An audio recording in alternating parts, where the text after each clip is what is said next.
Amen.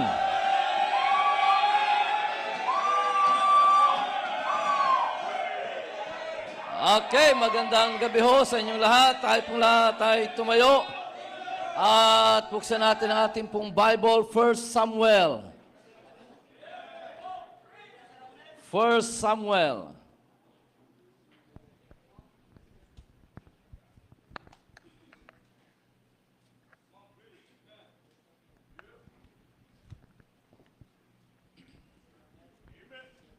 Chapter 3, from verse 18 hanggang 20.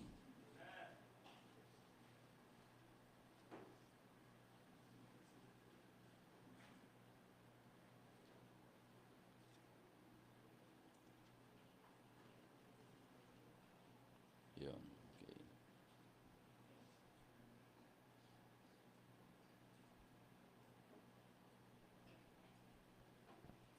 Okay, verse 18, and Samuel told him every whit, and hid nothing from him.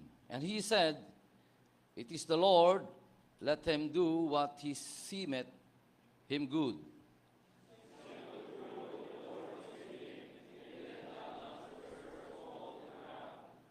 And all Israel, from Dan even to Beersheba, knew that Samuel was established to be a prophet of the Lord. Tayo mag-pray. Dakila namin Diyos na mga pangyarihan sa lahat, O Diyos, salamat po sa oras na ito, Panginoon. Kami po ay muli ay magbubulay sa inyo pong salita. Pagpalain niyo po, Panginoon, ang salita niyo nga po na aming pong tatalakayin at dalahin po namin na ito po ay mangusap kayo, Panginoon, sa salita niyo nga po na mahayag. Ito po ay maunawaan po ng mga makikinig. Give them, Lord, an open heart, open mind to understand Thy word and receive the truth, O God.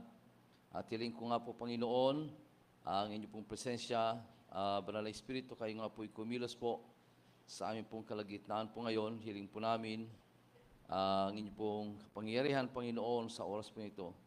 Patawaran niyo po kami sa mga nagawa po ng pagkukulang. Sa pangalan ni Kristo Jesus, Amen. Thank you. You may be seated. Okay. So, kilala ho natin si Samuel. Amen. At si Samuel, siya po ay isang prophet ng Panginoon, the last judge of Israel, and also a prophet. Amen. Siya po ay anak ng isa sa mga asawa ni Elkanah. No? Ang pangalan ng kanyang nanay ay si Hannah, na siya isang barren woman. No? Pag sinabing barren woman, ay hindi manganganak. No? But sa chapter 1, makikita natin how Hannah prayed and God answered his prayer. At ang kasagutan ng panalangin ni Hannah ay si Samuel. Amen. Sabi nga dito sa chapter 1, verse 10, and she was in bitterness of soul and prayed unto the Lord and wept sore. Amen? At sabi nga sa verse 11, and she vowed a vow and said, O Lord of hosts, if thou wilt indeed look on the affliction of thine handmaid and remember me, and not forget thine handmaid, but will give unto thine handmaid a man-child, then I will give him unto the Lord all the days of his life, and there shall no razor come upon his head. So, si Hannah ay humiling sa Panginoon with the condition na kapag siya ay sinagot ng Diyos, ang kanyang magiging anak ay dadalhin niya sa tahanan ng Diyos. Amen. At so she prayed with a promise. And she bare a child, At yun nga si Samuel sa verse 20, "Wherefore it came to pass when the time was come about after Hannah had conceived, that she bare a son, and called his name Samuel, saying, Because I have asked him of the Lord." Amen. At yun nga, si Samuel ay lumaki sa tahanan ng Diyos. At ang kanyang naging mentor sa tahanan ng Diyos ay si Eli. Si Eli. At dumating yung time na si Samuel ay kinausap ng Panginoon verbally in the house of the Lord, 3 times. At nung una, hindi niya akalain na ang Diyos ang nakikipag-usap sa kanya, but later on, Eli perceived that it was God who talked to Samuel. At tinuruan niya si Samuel, ang sabi niya, "Lord," sabi ni Samuel ay, "Speak, for thy servant heareth." At yun nga, ang ginawa ni Samuel, at siya ay kinausap ng Panginoon. At ang sabi sa kanya ni Eli, and he said, "It is the Lord. Let him do what he seemeth good." Amen. Ang Diyos yun. Hayaan mong gawin niya kung ano yung mabuti na akala niya, what he seemeth good. At yun po yung title ng ating pong mensahe sa gabing ito, "Let him do what he seemeth good." At makita natin ay maganda ang ginawa ng Diyos kay Samuel. Amen. Maganda ang ginawa ng Diyos kay Samuel. Alam nyo, kapag hinayaan natin ang Diyos na gawin kung ano yung inaakala niyang mabuti, mabuti ang kalalabasan. Amen? Mabuti ang kalalabasan. Kaya kung nandito ka ngayon at inaakala mo na yan ay, alam mo na yan ang alam ng Diyos na mabuti, mabuti ang iyong kalalabasan. Amen? Kaya makita natin, si Samuel, ang sabi nga dito sa verse 20, "And all Israel from Dan even to Beersheba knew that Samuel was established to be a prophet of the Lord." At alam nyo, si Samuel, siya po yung last judge ng Israel, and he is also a prophet. Amen. At si Samuel, mga kapatid, he was the one who anointed the first 2 kings of Israel. And that was Saul and David. Amen. That was Saul and David. Kaya makita natin, it was Samuel who bridged Israel from being a tribe to a kingdom. Amen. Siya yung nagdala sa Israel from being a tribe to a kingdom. Amen? Kaya malaki ang ginampanan ni Samuel sa Bible. Na bago ho nangyari yun, number 1, mayroon pong preparation. Mayroong preparation. Amen? The preparation. God knows how to prepare Samuel. Alam ng Diyos kung paano niyang ipiprepare si Samuel. Amen? Because God knows what is best. Amen? He was in the house of the Lord in Shiloh while he was yet young. In chapter 1, verse 24, "And when she had weaned him, she took him up with her,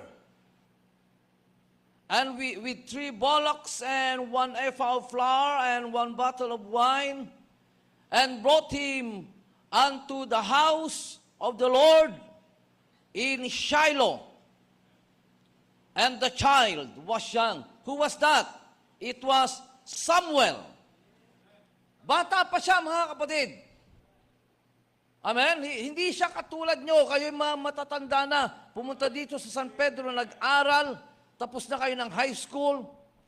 Amen? Nagsawa ng mga magulang nyo sa inyo. Amen? Dinala kayo dito. Napunta kayo dito sa Bible school. Well, God knows God knows how to prepare you. Alam ng Diyos kung paano niya kayo ipiprepare.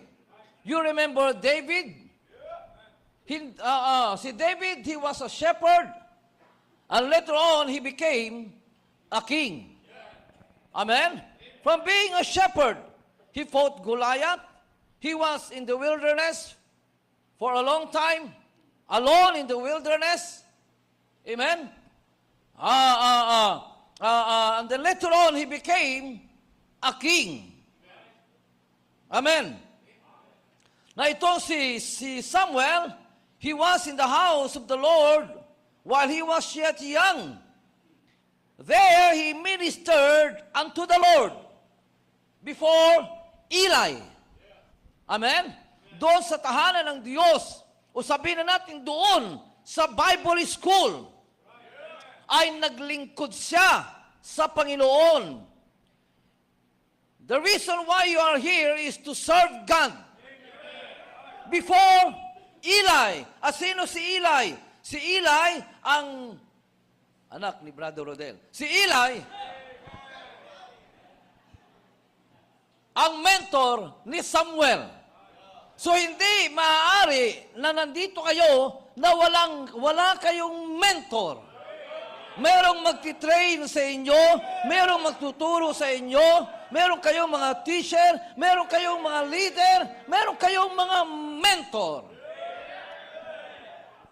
At ang goal natin, mga kapatid, ang goal nyo dapat ay kayo ay matuto sa mga bagay na itinuturo at ipinapagawa sa inyo. Amen. Marahil kayo ay pinaglilinis. You're serving God in the house of the Lord, and you're learning something from it. Marahil kayo pinaghalo ng semento. Marahil kayo ay ang tawag dito yung pinapahit. Pinamamasilya, skim coat. You're learning something from it because God knows how to prepare you. Amen? Alam ng Diyos kung paano niya kayo ihahanda. God is preparing you for good things. Not for bad things, not for worse, for good things. Amen? And there he ministered unto the Lord before Eli. At doon, in the house of God, ay kumikilos ang Diyos sa buhay ni Samuel.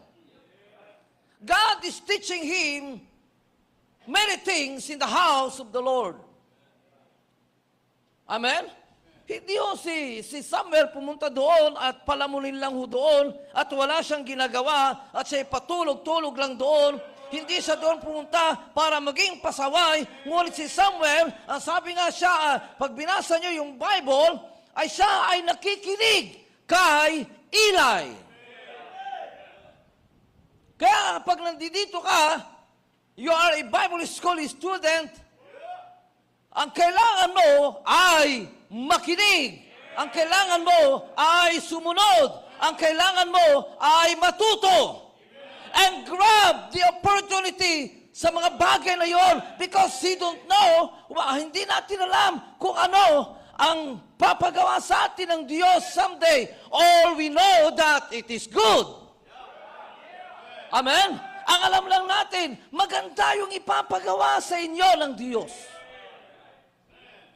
Amen? So God is working in the life of somewhere in the house of the Lord. Anyone or whoever used by God mightily pass through rigid preparation. Amen? Pass through rigid preparation. Alam nyo, even sa armed forces, yung mga elite, just like the Navy SEAL, ibang training nila sa mga normal na sundalo lang. Amen? Yung mga elite, hindi liit ha. Yung mga elite. Amen? Hindi pwedeng basta-basta lang na ang ipapa-train sa kanila. Why? Because the government will use them mightily. If you want God, kung gusto nyo na kayo ay gamitin ng Diyos mightily, then grab the opportunity of that rigid preparation, rigid training. Kung kayo pinapagising ng maaga, grab the opportunity. Kung kayo ay pinapalinis, grab the opportunity. Kung kayo ay tinuturuan ng salita ng Diyos, grab the opportunity because that is God's preparation. Amen? Number 2, the purpose. Yung purpose ng Panginoon. Amen. You are not here accidentally. Alala ko kami ay nakarating dito. Parang nagkasundo lang kaming tatlo. Si Pastor Joseph, Pastor Ismir. Narinig namin sila Pastor Dol, sila Pastor Ed. Pastor, nag-preach doon sa amin. At natuwa kami. Nagkwentuhan kami. Nagkasundo kami. Pumunta kami dito. Ganun lang. Marahil ganun lang yun, ngunit kasama yun sa plano ng Panginoon. Amen. Hindi aksidente na nag-preach doon si Pastor Ed for a revival meeting. At hindi aksidente na nandoon ako sa revival meeting. Amen. Hindi ho aksidente ho yun. And then after that revival meeting, in-approach namin si Pastor Ed, pwede bang doon kami mag-aral sa inyo? Sige! Kausapin nyo yung naka-assign dito. So kinausap namin, nagkasundo kami, June 15, 1992. That was Saturday. Gabi, dumating kami dito, kinabukasan Sunday. Kami mga walang muwang, no? bagong awat sa magulang. Iniwanan namin yung bahay namin. Malayo, Pangasinan, nandito kami sa San Pedro. Dumating kami dito, hindi namin alam kung saan kami matutulog. Kumbaga kami ay na-war shock. We don't expect kung ano yung madadat na namin dito. Amen. But that is God's preparation. May purpose ang Panginoon. As a young boy, he served God in the house of the Lord. At his prime age, he led the people of Israel. At his old age, he instructed and warned Israel about having a king. And he anointed Saul and David as a king. May purpose ang Panginoon. Amen? Hindi nyo alam yun. Alam ba ni Samuel what is in the future? No. But God knows it. Amen? And it was Samuel whom God prepared to anoint King Saul and King David. You see that? Amen? He served as the last judge and anointed the first two kings of Israel. So it was not an accident. Hindi sa Panginoon walang aksidente. Amen? Walang aksidente sa Panginoon. Amen? Meron akong anak dito, si Gabriel.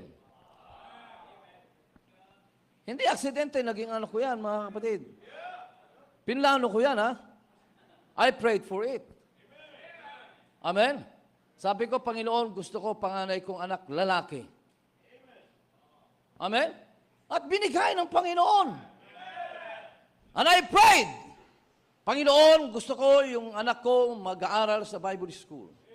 And God answered it. Hindi ho aksidente. Amen? Walang aksidente. You know what? Somebody prayed for you to be here in Bible school. No, ako po ay member ng Pangasinan. Ang magulang ko po ay mga unbeliever. Ako ay young people sa isang church. No, yung mga magulang ko ay hindi member. Ako'y nagtataka, bakit yung aking pastor doon, ako ang china-challenge niya, ini-encourage niya, Ramir, next time, papasok ka na ng Bible school. Sabi ko, ang daming member, daming anak dito ng mga member, pat hindi yun ang sinasabihan. But I do believe he was praying for me. Amen? Somebody prayed for you. And God is preparing you. Amen? God is preparing you. So mayroong purpose ang Panginoon. Hindi niyo pa alam yun. Amen? Hindi niyo pa alam yun. Patuloy lang kayo. Amen? Taranas kayo siyempre ng hardship. Wala namang hindi.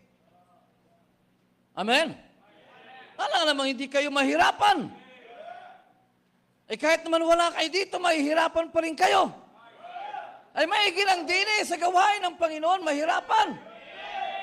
At unti-unti, makikita mo yung plano ng Panginoon. Number 3, the plan. Ano sabi ng Bible? God do what is seemeth good according to His plan. You are not here accidentally. Now look at this. Mas maraming Bible school, probably mas popular. Amen? Mas popular. Mas comfortable. Dahil doon pwedeng manligaw. Dito hindi. Hello? Hi? May nagtanong sa inyo, Pastor. Pwede pala doon na lang kaya ako. Pahala ka, punta ka doon. Amen. Mas comfortable. But God brought you here. Ito ang dinala ng Diyos. Amen? Yan ba ay aksidente? Hindi. May purpose ang Panginoon. God has a plan. And you don't know it by now. Just stay. And God, someday, will reveal His plan. The thing that seemeth good to Him. Amen? The thing that seemeth good to Him. Naunawaan niyo po, mga kapatid, amen? Kaya just stay. Mga first year, pakitayo nga ng mga first year. Ang bihira. Para kayong mga tutoy. Para kayong mukhang kawawa. Hindi nyo pa alam yung mangyayari sa inyo dito.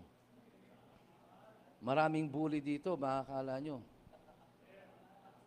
Ay, mga second year na yan, mga bully yan. Lalo na yung mga third year, lalo na yung mga fourth year, mga gagraduate na. Mga bully yan. Mag-iingat kayo. But God knows what is seemeth good to you. Amen? Alam ng Diyos kung ano yung mabuti sa inyo. Kaya nandito kayo. Amen? Ano ba nyo? Sige, upo na kayo. No?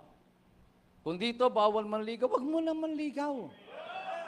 At lalo na, wag magpaligaw. Because God knows what is seemeth good. Marahil iniwan nyo yung bahay nyo, nag-stay ka dito, God knows what is seemeth good. Amen. Alam ng Diyos yung mabuti. There is no better things other than what is good to God. Amen? Wala nang mabuti kaysa sa kung ano yung mabuti sa Diyos. And that should be, yun yung dapat na malaman nyo. No? So maraming salamat po. Tayo pong lahat ay tumayo. Tayo po ay manalangin. Dakilang Diyos na mga pangyarihan sa lahat. O Diyos, salamat po sa inyo pong salita na sa akin po'y nahayag. Pagpalaan nyo nga po yun. Nalahin po namin na hindi lang po namin yung narinig. Ngunit yun po, O Diyos, ay amin pong may apply sa amin pong buhay po, Panginoon. Sa pangalan ni Kristo Jesus. Amen.